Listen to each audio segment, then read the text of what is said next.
मैं रेशमा एक बार फिर से अपने YouTube channel Reshma Hindi academy पर आप सभी का हार्दिक स्वागत करती हूँ। आज हम लेकर आए हैं लौकिक साहित्य। आज का हमारा टॉपिक है लौकिक साहित्य क्लास 6। इससे पहले हम क्लास 5 करा चुके हैं, आप लोग इन्हें देख सकते हैं। ढोला मारूरा दूहा, रचना है ढोला मारूरा दूहा।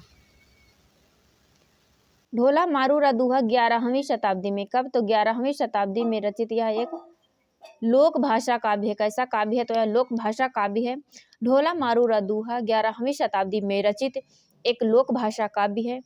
यदि आप लोग चैनल पर पहली बार आए हैं तो चैनल को सब्सक्राइब करिए, वीडियो को ज़्यादा से ज़्यादा शेयर करिए, वीडियो पसंद आए तो लाइक करिए और कमेंट बॉक्स में अपना एक प्यारा सा कमेंट लिखिए। ढोला मारूरा दूहा मूलतः दोहा छंद में रचित है। तो ढोला मारूरा दूहा किस छंद में रचित है? इसकी रचना किस छंद में की गई है? तो ढोला मारूरा दूहा रचना मूलतः दोहा छंद में की गई। किसमें की गई? तो मूलतः दोहा छंद में की गई। इसमें 17वीं शताब्दी में, इसमें 17वीं शताब्दी में कुशल राय नामक कवि ने कुछ चौपाइयां जोड़कर, क्या जोड़कर? तो कुछ चौपाइयां जोड़कर इसका विस्तार कर दिया है। यानी ढोला मारूरा दूहा मूलतः दोहा छंद में रचित रचना है। प्रश्न आए कि ढोला मारूरा दूहा किस छंद में रचित है? तो यह दोहा छंद में रचित रचना है। इसमें 17वीं शताब्दी में कुशल राय नामक कवि ने कुछ चौपाइयां जोड़कर इसका विस्तार कर दिया है। क्या कर दिया है? तो इसका विस्तार कर दिया है। ढोला मारूरा दूहा, ढोला मारूरा दूहा 11वीं शताब्दी में रचित एक प्रेम काव्य है। कैसा काव्य है? तो एक प्रेम काव्य है। ढोला मारूरा दूहा 11वीं शताब्दी में रचित एक प्रेम काव्य है। इसमें ढोला नामक राजकुमार और मारवड़ी नामक राजकुमारी की प्रेम कथा का वर्णन है। इसमें ढोला नामक राजकुमार और मारवड़ी नामक राजकुमारी की प्रेम कथा का वर्णन है। क्या है? कैसा वर्णन है? तो इसमें प्रेम कथा का वर्णन है। इस काव्य का मूल कवि कल्लोल था। यानी ढोला मारूरा दोहा की रचना करने वाला कवि है तो कवि है कल्लोल कवि। कौन है? तो कल्लोल कवि। इस काव्य का मूल कवि कल्लोल कवि था। इस काव्य की महत्वपूर्ण पंक्तियां हैं। इस काव्य की यानी ढोला मारूरा दोहा की महत्वपूर्ण पंक्तियां हैं। सो रठियो दूहो भलो भली मरमण की बात जोवन छाई धड़ भरली तारा छाई रात। सो रठियो दूहो भलो भली मरमण री बात जोवन छाई धड़ भरली तारा छाई रात। जयचंद्र प्रकाश भट्ट केदार द्वारा रचित रचना है, जो कि 12वीं शताब्दी में रचित है। कब रचित है? तो जयचंद्र प्रकाश भट्ट केदार की रचना है, जो कि 12वीं शताब्दी में रची गई है। जय मयंक जस चंद्रिका मधुकर कवि, यानी जय मयंक जस चंद्रिका रचना है मधुकर कवि की। किसकी है? तो मधुकर कवि की। यह 12वीं शताब्दी में रचित है। कब? जय मयंक जस चंद्रिका 12वीं शताब्दी में रचित रचना है। यह मधुकर कवि की रचना है। किसकी रचना है? तो मधुकर कवि की रचना है। फिर है बसंत विलास। क्या है? तो बसंत विलास 13वीं शताब्दी में रचित महत्वपूर्ण काव्य ग्रंथ है बसंत विलास। बसंत विलास 84 छंदों में एक श्रृंगारिक काव्य है। बसंत विलास 84 छंदों में रचित एक श्रृंगारिक काव्य। कैसा काव्य है? तो यह एक श्रृंगारिक काव्य है जिसमें बसंत और स्त्रियों पर उसके विलासपूर्ण प्रभाव का मनोहारी चित्रण है। जिसमें बसंत और स्त्रियों पर उसके विलासपूर्ण प्रभाव का मनोहारी चित्रण है। बसंत विलास का संपादन सर्वप्रथम किसने किया था? तो बसंत विलास का संपादन सर्वप्रथम केशवलाल हरसाद राय ने किया था। किसने किया था? केशवदास हरसाद राय ने किया था। बसंत विलास 13वीं शताब्दी में रचित महत्वपूर्ण काव्य ग्रंथ है। बसंत विलास 84 छंदों में रचित एक श्रृंगारिक काव्य है, जिसमें बसंत और स्त्रियों पर उसके विलासपूर्ण प्रभाव का मनोहारी चित्रण है। बसंत विलास का संपादन सर्वप्रथम केशवलाल हरसाद राय ने किया था। किसने किया था? तो केशवलाल हरसाद राय ने किया था। अब है अमीर खुसरो की पहेलियां।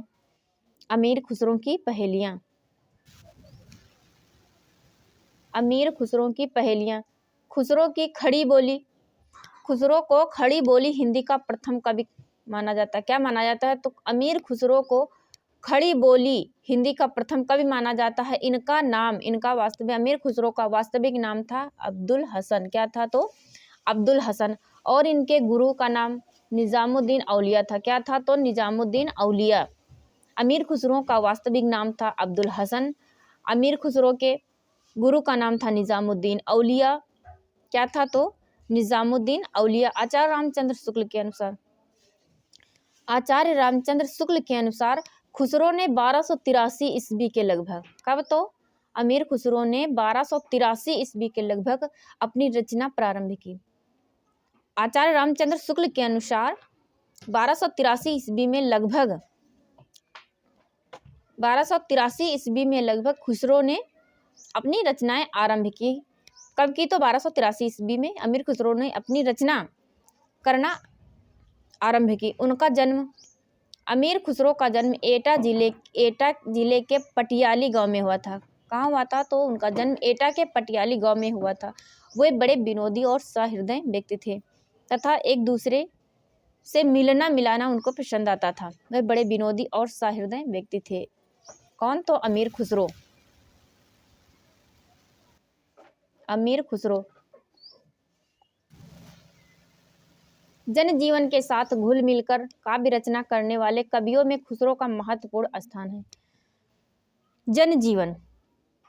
जनजीवन के साथ घुल मिलकर काव्य रचना करने वाले कवियों में खुसरो का महत्वपूर्ण स्थान है। उन्होंने जनता के मनोरंजन के लिए पहेलियाँ मुकरियाँ लिखी। किसके लिए? तो जनता के मनोरंजन के लिए अमीर खुसरो ने पहेलियाँ मुकरियाँ लिखी।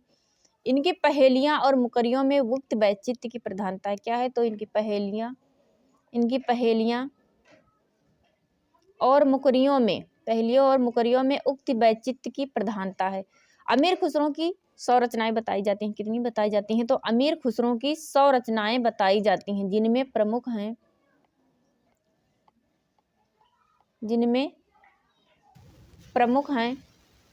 खालिक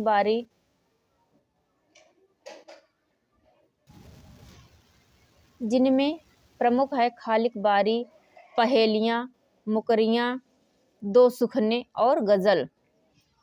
अमीर खुसरो की 100 रचनाएं बताई जाती हैं, जिसमें प्रमुख रचना है खालिक बारी, पहेलियाँ, मुकरियाँ, दो सुखने, गजल आदि। संगीत में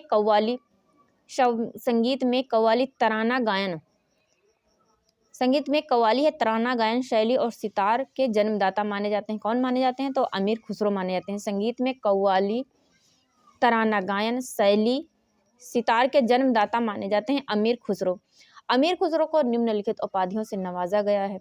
तो अमीर खुसरो को निम्नलिखित उपाधियों से नवाजा गया है। तोताए हिंदी अमीर खुसरो को किसने कहा है?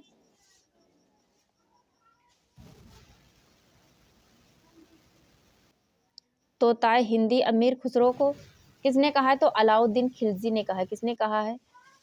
अलाउद्दीन खिलजी। यानी अमीर खुसरो को निम्नलिखित उपाधियां दी गई हैं, जिसमें तोताए हिंदी अलाउद्दीन खिलजी ने कहा है। कवियों में राजकुमार किसने कहा है? अमीर खुसरो को कवियों में राजकुमार किसने कहा है?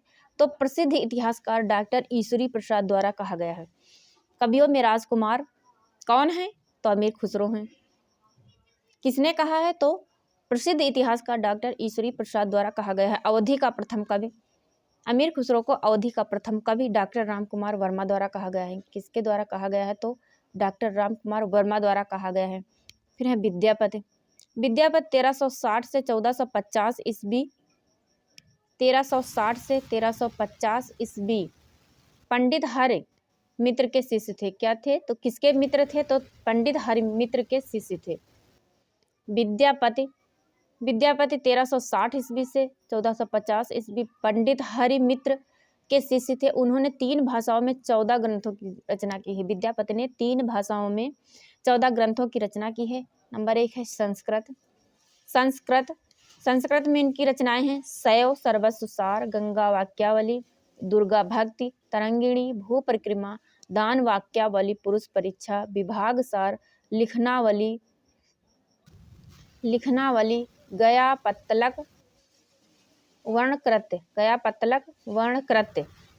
तो इनकी संस्कृत में रचित रचनाएं हैं। विद्यापति की संस्कृत में रचित रचनाएं हैं शैव सर्वस्व सार, गंगा वाक्यावली, दुर्गा भक्ति तरंगिणी, भू परिक्रमा, दान वाक्यावली, पुरुष परीक्षा विभाग सार, लिखनावली, गया पत्तलक, वर्णकृत्य आदि रचनाएं किस भाषा में रचित हैं? तो संस्कृत भाषा में रचित हैं। अवहट में रचित रचनाएं हैं कीर्तिलता, कीर्ति पताका। विद्यापति की अवहट भाषा में रचित रचना है कीर्तिपता, कीर्ति पताका। मैथिली भाषा में रचित रचना है पदावली, गोरक्ष विजय, पदावली, गोरक्ष विजय। ये नाटक हैं, क्या है? तो नाटक हैं।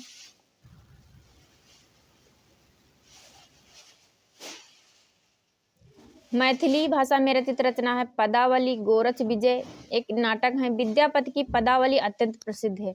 विद्यापति की पदावली अत्यंत प्रसिद्ध रचना है या भक्ति परक रचना है। कैसी रचना है? तो पदावली भक्ति परक रचना है। यह श्रृंगार परक, इसे विद्वान विभिन्न वर्गों में विभक्त किया है। यह श्रृंगार परक है, इसे विद्वानों ने विभिन्न वर्गों में विभक्त किया है। विद्यापति के सभी रूपों के संदर्भ में विद्वानों के विभिन्न मत हैं। यानी विद्यापति के सभी रूप के संदर्भ में, सभी रूपों के संदर्भ में विद्वानों के विभिन्न मत हैं। देखते हैं कौन से विद्वान के क्या मत हैं।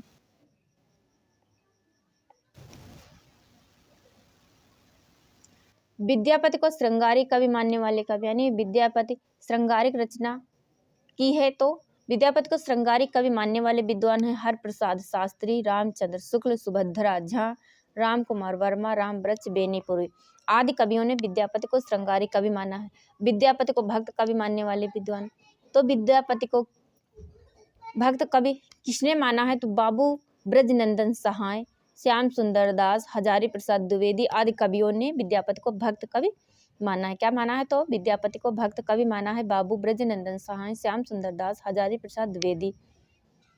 फिर है विद्यापति को रहस्य कवि मानने वाले विद्वान।